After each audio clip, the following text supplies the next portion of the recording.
ಪ್ರಸ್ತುತ ನಡೆಯುತ್ತಿರುವ T20 ವಿಶ್ವಕಪ್ನಲ್ಲಿ ಟೀಂ ಇಂಡಿಯಾದ ಗೆಲುವಿನ ಓಟಕ್ಕೆ ಬ್ರೇಕ್ ಬಿದ್ದಿದೆ. ಸತತ ಗೆಲುವಿನೊಂದಿಗೆ ಹೊಸ ಹುರುಪಿನಲ್ಲಿದ್ದ ಭಾರತಕ್ಕೆ ಫೆಬ್ರವರಿ 22ರಂದು ನಡೆದ ಪಂದ್ಯ ಭಾರಿ ಆಘಾತವನ್ನ ನೀಡಿದೆ. ಅಹಮದಾಬಾದ್ನ ನರೇಂದ್ರ ಮೋದಿ ಕ್ರೀಡಾಂಗಣದಲ್ಲಿ ನಡೆದ ತಮ್ಮ ಮೊದಲ ಸೂಪರ್ 8 ಪಂದ್ಯದಲ್ಲಿ ದಕ್ಷಿಣ ಆಫ್ರಿಕಾ ವಿರುದ್ಧ ಭಾರತ ಸೋಲನ್ನಪ್ಪಿದೆ. ಇದು ವಿರೋಚಿತ ಸೋಲಲ್ಲ, ಬದಲಾಗಿ ಹೀನಾಯ ಸೋಲು ಎಂಬುದು ಭಾರತ ಕ್ರಿಕೆಟ್ ಪ್ರೇಮಿಗಳಿಗೆ ಆರಗಿಸಿಕೊಳ್ಳಲಾಗದಂತ ನೋವಾಗಿ ಪರಿಣಮಿಸಿದೆ. ಈ ಒಂದು ಹೀನಾಯ ಸೋಲಿನಿಂದ T20 ವಿಶ್ವಕಪ್ನಲ್ಲಿ ಸೆಮಿಫೈನಲ್ಗೆ ಅರ್ಹತೆ ಪಡೆಯುವ ಟೀಂ ಇಂಡಿಯಾದ ಹಾದಿ ಇನ್ನಷ್ಟು ಕಠಿಣವಾಗಿದೆ. 76 ರನ್ಗಳ ಭಾರಿ ಅಂತರದಲ್ಲಿ ಸೋಲುಂಡ ಪರಿಣಾಮ ತಂಡದ ನೆಟ್ ರೇಟ್ ಮತ್ತೆ ಕೆಟ್ಟ ಪರಿಣಾಮವನ್ನ ಬೀರಿದೆ.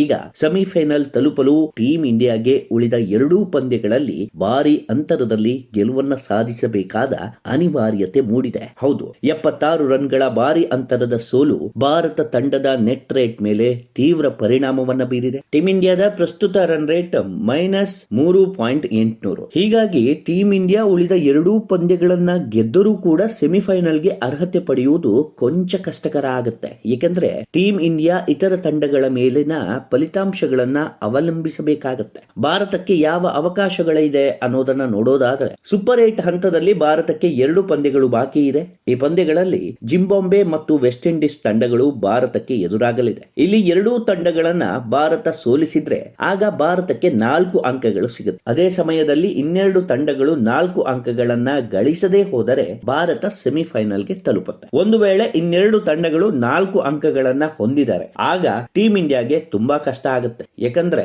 ಉತ್ತಮ ರನ್ ರೇಟ್ ಹೊಂದಿರುವ ತಂಡ ಮಾತ್ರ ಸೆಮಿಫೈನಲ್ಗೆ ತಲುಪುತ್ತೆ. ಆದ್ದರಿಂದ ಟೀಂ ಇಂಡಿಯಾ ತನ್ನ ನೆಟ್ ರನ್ ರೇಟ್ ಅನ್ನ ಇದೀಗ ಸುಧಾರಿಸಬೇಕಿದೆ. ಒಂದು ವೇಳೆ ಭಾರತ ಉಳಿದ 2 ಪಂದ್ಯಗಳಲ್ಲಿ 1 ಮಾತ್ರ ಗೆದ್ದರೆ ದಕ್ಷಿಣ ಆಫ್ರಿಕಾ ತನ್ನ ಉಳಿದ ಪಂದ್ಯಗಳನ್ನ ಗೆಲ್ಲಬೇಕಾಗುತ್ತದೆ. ಅದೇ ಸಮಯದಲ್ಲಿ team India West Indies versus Zimbabwe ಪಂದ್ಯದ ವಿಜೇತರನ್ನ ಸೋಲಿಸಬೇಕಾಗುತ್ತೆ. ಈ ರೀತಿಯಾದಾಗ ಭಾರತ, ವೆಸ್ಟ್ ಇಂಡೀಸ್ ಮತ್ತು ಜಿಂಬಾಬ್ವೆ ತಲಾ 2 ಅಂಕಗಳನ್ನ ಹೊಂದಿರುತ್ತದೆ. ಈ ಹಂತದಲ್ಲಿ ತಂಡದ ನೆಟ್ ರನ್ ರೇಟ್ ಪ್ರಮುಖ ಪಾತ್ರ ವಹಿಸುತ್ತೆ. ಹೀಗಾಗಿ ಟೀಂ ಇಂಡಿಯಾ ಇದೀಗ ಸಂಕಷ್ಟಕ್ಕೆ ಸಿಲುಕಿದೆ. ನೀವಿನ್ನೂ ನಮ್ಮ ಚಾನೆಲ್ ಅನ್ನ ಸಬ್ಸ್ಕ್ರೈಬ್ ಆಗದಿದ್ದಲ್ಲಿ ಸಬ್ಸ್ಕ್ರೈಬ್ ಆಗಿ, ಹಾಗೆ ಬೆಲ್ ಐಕನ್ ಕ್ಲಿಕ್ ಮಾಡೋ ಮೂಲಕ ನೋಟಿಫಿಕೇಶನ್ ಅನ್ನ ಪಡೆಯಿರಿ. ಇನ್ನೊಂದು ಪಂದ್ಯವನ್ನ ಸೋತರೆ ಟೀಂ ಇಂಡಿಯಾ ವಿಶ್ವಕಪ್ ಟೂರ್ನಿಯಿಂದ ಬಹುತೇಕ ಹೊರ ಉಳಿಯಲಿದೆ. ಫೆಬ್ರವರಿ 26 ಗುರುವಾರ ಭಾರತ ವರ್ಸಸ್ ಜಿಂಬಾಬ್ವೆ ಪಂದ್ಯ ನಡೆಯಲಿಕ್ಕಿದೆ. ಆ ಪಂದ್ಯ ಸಾಕಷ್ಟು ನಿರ್ಣಾಯಕ ಪಾತ್ರವನ್ನ ವಹಿಸುತ್ತದೆ. ಹಾಗೆ ಮಾರ್ಚ್ 1 ಭಾನುವಾರ ಭಾರತ ವರ್ಸಸ್ ವೆಸ್ಟ್ ಇಂಡೀಸ್ ಪಂದ್ಯ ಎಡನ್ ಗಾರ್ಡನ್ ಸ್ಟೇಡಿಯಂ ಕೋಲ್ಕತ್ತಾದಲ್ಲಿ ನಡೆಯಲಿಕ್ಕಿದೆ. ಹಾಗೆ ಮಾರ್ಚ್ 1 ಭಾನುವಾರ ಭಾರತ ವರ್ಸಸ್ ವೆಸ್ಟ್ ಇಂಡೀಸ್ ಪಂದ್ಯ ನಡೆಯಲಿಕ್ಕಿದೆ. ಈ ಪಂದ್ಯವು ಕೂಡ ಅಷ್ಟೇ ನಿರ್ಣಾಯಕ ಪಂದ್ಯವಾಗಿ ಹೊರಹೊಮ್ಮಲಿದೆ. ಇನ್ನು ಫೆಬ್ರವರಿ 22ರಂದು ನಡೆದ ಪಂದ್ಯದಲ್ಲಿ ಮೊದಲು ಬ್ಯಾಟಿಂಗ್ ಮಾಡಿದಂತಹ ದಕ್ಷಿಣ ಆಫ್ರಿಕಾ ನಿಗದಿತ 20 ಓವರ್ಗಳಲ್ಲಿ 7 ವಿಕೆಟ್ಗಳ ನಷ್ಟಕ್ಕೆ 187 ರನ್ ಅನ್ನು ಗಳಿಸಿತ್ತು.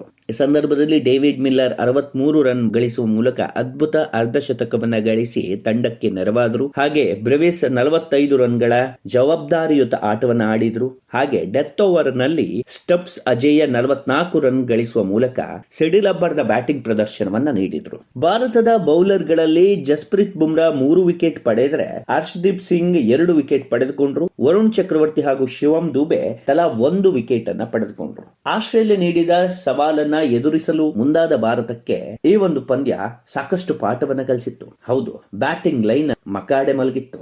ಶಿವಂ ದುಬೆ 37 ಎಸೆತಗಳಲ್ಲಿ 42 ರನ್ಗಳನ್ನ ಗಳಿಸಿ ಭಾರತದ ಪರ ಅತಿ ಹೆಚ್ಚು ರನ್ ಅನ್ನ ಗಳಿಸಿದ್ರು. ಆದ್ರೆ ಉಳಿದ್ಯಾವ ಬ್ಯಾಟ್ಸ್ಮನ್ ಗಳು ಕೂಡ ಸಿಡಿದೇಳಲಿಲ್ಲ. ಈ ಕಾರಣಕ್ಕಾಗಿ ಭಾರತ 111 ರನ್ಗೆ ಆಲ್ ಔಟ್ ಆಗಬೇಕಾಯಿತು. ಇನ್ನು ದಕ್ಷಿಣ ಆಫ್ರಿಕಾದ ಬೌಲರ್ ಮಾರ್ಕೋ ಜಾನ್ಸನ್ 4 ವಿಕೆಟ್ ಪಡೆದುಕೊಂಡ್ರೆ ಕೇಶವ್ ಮಹಾರಾಜ್ 3 ವಿಕೆಟ್ ಹಾಗೂ ಬಾಷ್ 2 ವಿಕೆಟ್ ಹಾಗೆ ಐಡನ್ 1 ವಿಕೆಟ್ ಪಡೆದುಕೊಂಡ್ರು. ಈ ಮೂಲಕ ದಕ್ಷಿಣ ಆಫ್ರಿಕಾ ವಿರುದ್ಧ ಭಾರತ 76 ರನ್ಗಳ ಹೀನಾಯ ಸೋಲನ್ನ ಕಂಡಿತ್ತು. ಮುಂಬರುವ ಪಂದ್ಯಗಳು ಜಿಂಬಾಬ್ವೆ ಹಾಗೂ ವೆಸ್ಟ್ ಇಂಡೀಸ್ ನಡುವೆ ನಡೆಯುವ ಕಾರಣ ಟೀಂ ಇಂಡಿಯಾಗೆ ಗೆಲುವು ಅಷ್ಟು ಸುಲಭವಲ್ಲ. ಯಾಕಂದ್ರೆ ಜಿಂಬಾಬ್ವೆ ಹಾಗೂ ವೆಸ್ಟ್ ಇಂಡೀಸ್ ತಂಡಗಳು ಈ ಬಾರಿ ಬಲಿಷ್ಠ ತಂಡವಾಗಿ ಹೊರಹೊಮ್ಮಿ ಹೊಮ್ಮಿರೋ ಕಾರಣ ಎರಡೂ ತಂಡಗಳ ಮೇಲೆ ಜಯ ಸಾಧಿಸುವುದು ಅಷ್ಟು ಸುಲಭದ ಮಾತಲ್ಲ. ಟೀಂ ಇಂಡಿಯಾ ಸೋಲಿಗೆ ಪ್ರಮುಖ ಕಾರಣ ಬ್ಯಾಟಿಂಗ್ ಲೈನ್ ಅಪ್ ವೈಫಲ್ಯ. 180 ರನ್ಗಳ ಮೊತ್ತವನ್ನ ಚೇಸ್ ಮಾಡಲು ಪರದಾಟ ನಡೆಸುವಂತ ಪರಿಸ್ಥಿತಿ ಭಾರತಕ್ಕೆ ಎದುರಾಗಿತ್ತು.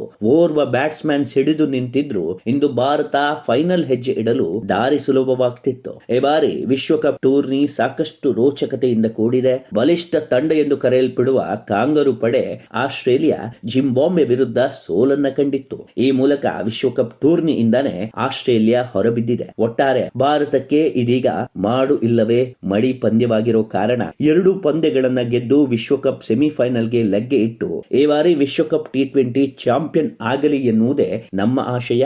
All the best team India.